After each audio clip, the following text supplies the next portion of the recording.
Hi friends, welcome to my kitchen by Fasa Sinhala.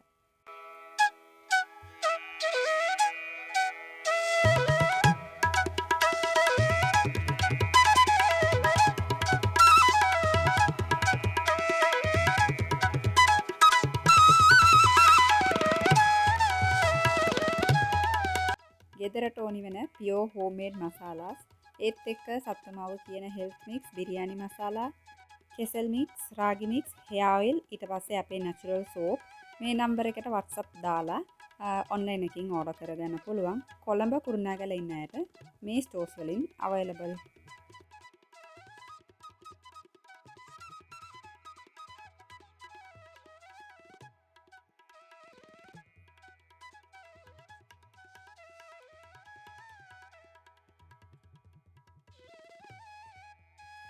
ඔක්කොම හොඳින් ඉන්නවා කියලා හිතෙනවා. අපේ පැත්ත නම් දවස් 2-3ක් විතර රැස්ස නැහැ. ඊට පස්සේ වේලන්න මොනවා හරි තියෙනවා නම් මේ දවස්වල වේල ගන්න පුළුවන් නේද? අපිට ඉතින් වැස්ස අවුව දෙකම ඕනි තමයි නේද? දැන් මට අද වැස්ස එපා නම් කාට හරි ඒක ඕනි වෙන්න පුළුවන්. දැන් මට ඕනි නම් කාට හරි ඒක එපා වෙන්නත් පුළුවන්. එතකොට දෙයියෝ අපිට අමාරු මොනවත් නැතුව එයාම ප්ලෑන් කරලා තමයි අපිට මොනවා හරි දෙනවනේ. එතකොට ඒ කාලේ අපිට මොනවද කරන්න පුළුවන් කියලා බලලා ඒ ටික කරගන්න ඕන. දැන් මේ දවස් 2-3ක් අවුවනම් ඒකින් වේලන්න දේවල් මොනවා හරි තියෙනවා නම් අපිට වේල ගන්න පුළුවන්. මම නම් මේ ලෝකේ මොනවද ලොකු ඇසට් එක ඇසට් කියන්නේ සම්පතද? එහෙම ඇහුවොත් මම නම් කියන්නේ ටයිම් කියලා. මොකද දැන් අපිට මොනවා හරි ලොස් එකක් ආවොත් ඇසට් ඔක්කොම යන්න පුළුවන්. හැබැයි ඒක ආය කවදා හරි දවසකට හම්බ කරගන්නත් පුළුවන්. හැබැයි ටයිම් එහෙම නෑනේ. දැන් පාස් ටයිම් එක අපි කොච්චර දැඟලුවොත් ඒක ගන්න බෑ. ඒ වගේ දැන් ටයිම් කියන්නේ මාර වැලියබල් තින් එකක්. එතකොට මම නම් කියන්නේ ඒ කියන්නේ මම හිතන්නේ කවුරු හරි එයාගේ ටයිම් එක මැනේජ් කරලා ප්‍රොඩක්ටිව් විදිහට ඒ දවස එයාට ගෙනියන්න පුළුවන් වෙනවා නම් එයා තමයි ලෝකේ ඉන්න හොඳ බෙස්ට් එක්කෙනා කියලා මම කියනවා. මම ඔහේ කතා කරනවානේ වීඩියෝ එක ඔහේ එහෙම යනවා. අද හිතුවා උදේට මේ ඉන්දියප්ප හදලා කරවල හොද්දක් හදමු කියලා. මොකද මේ දෙක ඒ කොම්බිනේෂන් එක මාර කැමති මට. කරවල හොදි රෙසිපි නම් ඔක්කොම වගේ දන්නවනේ. හැබැයි මෙහෙමයි මම නම් තක්කාලි දාන්න නැතුව ගොරක තමයි දාලා හදනවා. මොකද මගේ පුතාට එහෙම තක්කාලි දාලා කන්න එහෙම ආස නෑ. ඒ නිසා මම තක්කාලි දාන ඒ තැනට මොනවා හරි එහෙම තියෙනවා නම් ඒක තක්කාලි වලට ඕල්ටර්නේටිව් විදිහට පාවිච්චි කරන්නේ ගොරක තමයි. ඒක ගුණත් වැඩි ඒත් එක්ක රසත් ඉතින් චුට්ටක් වෙනස් තමයි. තක්කාලි දැම්මහම රස වැඩි තමයි. හැබැයි තක්කාලි එහෙම උයලා කන්න හොඳ නැල්ලු. ඒ නිසා දැන් අපිට නම් පුරුදු වෙලා දැන් ගොරක දාලා එහෙම හදලා මගේ අම්මා ඉන්දියප්ප තමයි ගොඩාක් දුරට එහෙම උදේ කෑමට ඉන්දියප්ප හදනවා. හැබැයි ඒකට වෙරයිටි හොද්ද එහෙම හදනවා. තක්කාලි හොද්ද, ඊට පස්සේ උඹල කඩ හොද්ද, බිත්තර හොද්ද, ඒ වගේ ගොඩාක් හොද්ද හදනවා. දැන් ඉස්සර කාලේ එහෙම අපි ඉස්කෝලේ යනකොට අපේ ෆ්‍රෙන්ඩ්ස්ලා මාර ආසයි මගේ ඉන්දියප්පටත් ඒ හොද්දටත්. අම්මා ඉතින් දෙනකොට එහෙම වෙනම දෙන්නේ නැහැ. ඉන්දියප්පටම හොද්ද එහෙම දාලා එහෙම තමයි පැක් කරලා දෙනවා. එතකොට ඒක අපි ලන්ච් ටයිම් වෙනකොට ඒකින හැම සෝක් වෙලා කියන්නේ අර ඉන්දියප්පත් එක්ක ඒ හොද්ද සෝක් වෙලා මාර රහට තියෙයි. දැන් වුණොත් මගේ ෆ්‍රෙන්ඩ්ස්ලා කියනවා ඔයාගේ අම්මගේ අර ඉන්දියප්ප හොද්ද මරු කියලා කියනවා. මේ ලෝකේ තියෙන හොඳ කෑම අපි ටේස්ට් කරොත් බෙස්ට් එක මොනවද කියලා ඇහුවොත් කවුරුත් කියයි අම්මගේ අතෙන් කාපු අර බත් සම්බෝල වුණොත් කමක් නැහැ. ඒක තමයි නේද? අම්මා තමයි බෙස්ට්. අම්මගේ කෑම තමයි බෙස්ට් කෑම මේ ලෝකයේ. දුව රෙඩි වෙලා ඉස්කෝලේට ගියාට පස්සේ හස්බන්ඩ්ට තමයි උයනවා මම. එයාට ඉතින් නිවිති කොළ දාලා බිත්තර කියන්නේ රෝස්ට් කරලා ගමු වගේ. මේ රෙසිපි නම් ඔක්කොම දන්නවා. මේක සිම්පල් රෙසිපි එකක්. මේ සිම්පල් රෙසිපීස් මගේ හස්බන්ඩ්ට මාර කැමති. ඒත් එක්ක පරිප්පු තමයි එයාගේ අර බෙස්ට් ෆේවරිට් කොම්බිනේෂන් එක. එතකොට ඒකත් පැක් කරලා දැන් මේක නම් කරන වීඩියෝ එකනේ. එතකොට පොඩි පුතා ඉතින් මොන්ඩසූරි යන ඒ වයසේදී තමයි මේ vlog එක ගත්තේ. එතකොට අපි නම් දැන් අවුරුදු ගාණක් පාවිච්චි කරන්නේ එලකිරි තමයි. අපිට නම් හුරු වෙලා ඒක පුරුදු වෙලා දැන්. ඉස්සර නම් පිටිකිරි තමයි පාවිච්චි කරේ. ඊට පස්සේ ඉඳලා දැන් අර කොරෝනාවට පස්සේ වෙන්න ඇති. ඔව්. ඒ දවස්වල අර කිරි නැති එක, ඒ වගේ ප්‍රශ්නත් එක්ක එලකිරි පාවිච්චි කරන්න පටන් ගත්තාම ඒකෙන් තියෙන ගුණය අපිට ඒක පේනවනේ. ඒ රිසල්ට්ස් එක පේනවනේ. එතකොට ඒකම කන්ටිනියු කරනවා. කියනවනේ ඉතින් මොනවද නෙගටිව් වුණොත් ඒකිනුත් අපිට ඉගෙන ගන්න පාඩමක් තියෙනවා කියලා. ඒ වගේ මම නම් හිතන්නේ මේ කොරෝනා ආවට පස්සේ ගොඩාක් දේවල් හොඳ පැත්තට මාරු වෙලා ඉන්නවා කියලා. දැන් කොරෝනාවට පස්සේ තමයි මේ පිටිකිරියේ ප්‍රශ්න ආවා. ඊට පස්සේ ගොඩාක් දුරට ඉකොනොමි ක්‍රයිසිස් වලට අපි මුහුණ දීලා ආය අපිටම කියලා ගොඩාක් එහෙම වියදම් ඕන් නැති වියදම් අඩු කරලා ජීවත් වෙන්න අපි පුරුදු වුණා. ඊට පස්සේ ගොඩාක් ස්පෙෂලි කියන්න ඕන අර හෙල්දි සයිඩ් වලට යන්න පටන් ගත්තා මිනිස්සුනේ කොරෝනාට පස්සේ තමයි. කියන්නේ හොඳ දේවල් හොඳ ආහාර කන්න වගේ. ඒ වගේ ගොඩාක් දේවල් සිදු වුණේ මේ කොරෝනාට පස්සේ තමයි. තනියම මම ඉන්නකොට හිතෙනවා නිකන් කල්පනා කරනවා අපි තෑන්ක් කරන්න ඕනේ එතකොට කොරෝනා හර ජර්ම් එකට කියලා. ඒ වගේ ගොඩාක් නරක පැත්තක් තියෙනවා. ගොඩාක් මිනිස්සු නැති වුණා. මගේ තාත්තත් කොරෝනා හින්දා තමයි නැති වුණේ.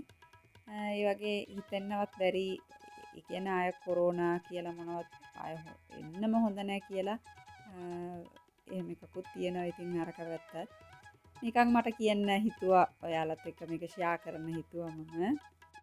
අනේ සෝරි අනේ අද නම් කතාව වැඩි වුණානේ. වීඩියෝ එකකින් මම මොනවද කරන්නේ කියලා කියන්න මට අමතක වුණා. මොනවද කරේ? තලයට ටිකක් තිබ්බා. ඒක හොදලා දැම්මා අවුවට 30+ වුණාම ලේඩි කෙනෙක්. ඒ කියන්නේ වුමන් කෙනෙක් අනිවාර්යයෙන්ම එයාගේ ආහාරයට මේ තලයට ගන්න ඕන. එතකොට අපේ බෝන්ස් එහෙම මාර ශක්තිමත් වෙනවා, බලවත් වෙනවා. මොකද අපි එහෙම වයසට යනකොට ඒ ටික දුර්වල වෙනවනේ. දුර්වල වෙනවනේ. ඒ එහෙම එන්නේ නැතුව ස්ට්‍රෝං විදිහට තියාගන්න මේ තලයට ගොඩාක් උදව් කරනවා.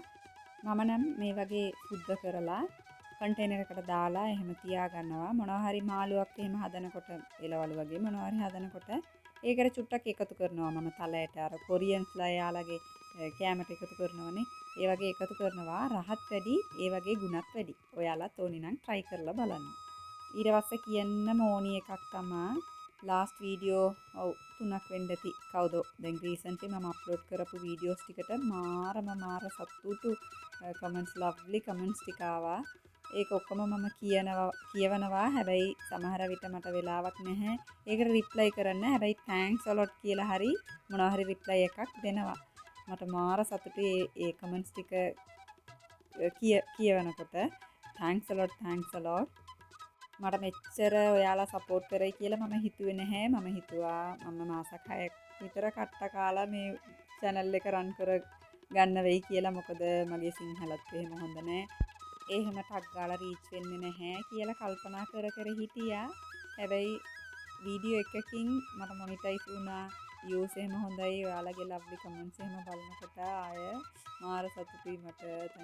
thanks a lot. මෙච්චර සපෝටිව් විදිහට සපෝට් දෙයි කියලා මම හිතුවේ නැහැ. thanks a lot. අද නම් මගේ ඉන්ඩෝ ප්ලාන්ට්ස් වලට සන් බාත් එක ගන්න දවස තමයි. එතකොට එයාලව එහෙම එළියෙන් තියලා මට පොඩි වැඩක් තිබ්බා. මම ඉන්ඩෝ ප්ලාන්ට්ස් ටික මේ වගේ මේකට මොනවද කියන්නේ සිංහලෙන් කියලා මම කමෙන්ට් එකට දාන්න. මොකද මේ දවස්වල නම් ගොඩාක් වචන මට කියලා දෙනවා. ගොඩාක් ස්තුතියි ඔයාලට. ඒ වගේ මේ ස්ටූල් වගේ තියෙනවට මොනවද සිංහලෙන් කියනවා කියලා කියන්න මට. ඒ ටිකට පේන්ට් කරේ නැහැ. ඒ පේන්ට් නැතුව තමයි එහෙම තිබ්බා. එතකොට බලනකොට ඔඩ් වගේ තිබ්බා. එතකොට හිතුවා අර පොලිෂ් වගේ නිකන් මට පුළුවන් විදිහට පේන්ට් එකක් කරමු කියලා තමයි පේන්ට් කරලා ඒකත් තියලා ඊට පස්සේ ඉතින් කුස්සියට ආවා. කුස්සි වැඩ ටික කරන්න ඕනි කියලා. මට ගොඩාක් යාළුවෝ මේ ඉන්ඩෝ ප්ලාන්ට්ස් ගැන ඒක කොහොමද ඒ වගේ හොඳට ග්‍රෝ කරන්නේ කියලා ගොඩාක් එමෙ ටිප්ස් උත් මට කමෙන්ට් එකකින් දෙනවා. ගොඩාක් ස්තුතියි ඔයාලට. මේ වෙනකොට මට ළමයි දෙන්නෙක් ඉන්නවා. පළවෙනි එක්කෙනා දුව. ඊට පස්සේ තමයි පොඩි පුතා. එතකොට දුවට ප්‍රෙග්නන්ට් වෙලා ඉන්නකොට ඉතින් පොඩිනේ අපිත් පොඩිනේ මොනවද දන්නේ නැහනේ. එතකොට හිතෙනවා ප්‍රෙග්නන්ට් වෙනකොට බෙන් කරන හොඳ නෑ, බිම ඉඳ ගන්න හොඳ නෑ. ඒ වගේ ගොඩාක් මෝඩකම තිබ්බේ.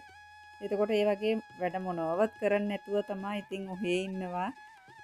ඊට පස්සේ අපේ මිස් නම් කියනවා අපේ මිඩ්වයිෆ් මාර ලස්සනට එයා කතා කරනවා.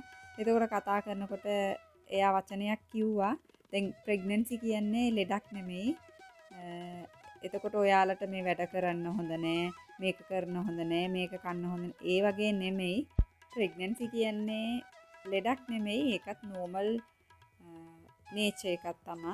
එතකොට ඔයාලගේ වැඩ ටික බය නැතුව කරගෙන ඉන්න කියලා කිව්වා. ඒ වචන මට මතක් වෙනවා හැමදාම වගේ. හැබැයි මේ වගේ එකකුත් තියෙනවා. සමහර අය හිතනවා මට නෝමල් හම්බෙන්න ඕනි කියලා. ගොඩාක් එහෙම හાર્ඩ් වර්ක් කරනවා. ගොඩාක් එහෙම වැඩ කරනකොට තමයි නෝමල් හම්බෙනවා කියලා. එහෙමත් නෑනේ. දැන් අපි මොනවා හරි බරක් උස්සනවා නම් ගොඩාක් එහෙම බෙන්ඩ් වෙලා ඒ වගේ මොනවා හරි වැඩ කරනවා නම් ඒකට කියලා ඒ කියන්නේ මෙතඩ් එකක් තියෙනවා. දැන් බරක් උස්සනවා නම් මෙහෙම තමයි උස්සන්න ඕනි. නැත්තම් කොන් දෙකක් වුණා ඒ වගේ එනවනේ. ඕව බලලා තමයි කරගන්න ඕන. මොකද එහෙම හાર્ඩ් වර්ක් කරලා කවදාවත් නෝමල් හම්බෙන්නේ නැහැ. අපේ වැඩ ටික එහෙම ඔය කරලා සතුටින් එහෙම ඉන්නකොට දෙයියා අපිට ඔක්කොම හොඳ කරලා පොසිටිව් විදිහට ඔක්කොම කරලා දෙනවා. අනේ මගේ වීඩියෝස් ටික ආය පාරක් මම දාලා බලනකොට මටම හිනාව යනවා. ඒ තරමට වැරදි කරනවනේ මම. හැබැයි මාර විදිහට මාව මොටිවේට් කරනවා ඔයාලා. හොඳයි සිංහල හොඳයි අක්කා ඔයා කරගෙන යන්න කියලා. මට මාර සතුටුයි. ඉතින් ආය ඔයාලට තෑන්ක්ස් කියලා වචනයකින් කියලා ඒක මදි. මොනවද කරන්න කියලාවත් මම දන්නේ නැහැ. ඒ තරමට සතුටුයි. thank you ඊට පස්සේ රෙසිපි එකක් කරානේ. අද නම් ගොඩාක් එහෙම කතාව වැඩි වුණා මට. අලු කෙසෙල් තිබ්බා අපේ වත්තේ කඩපු එක.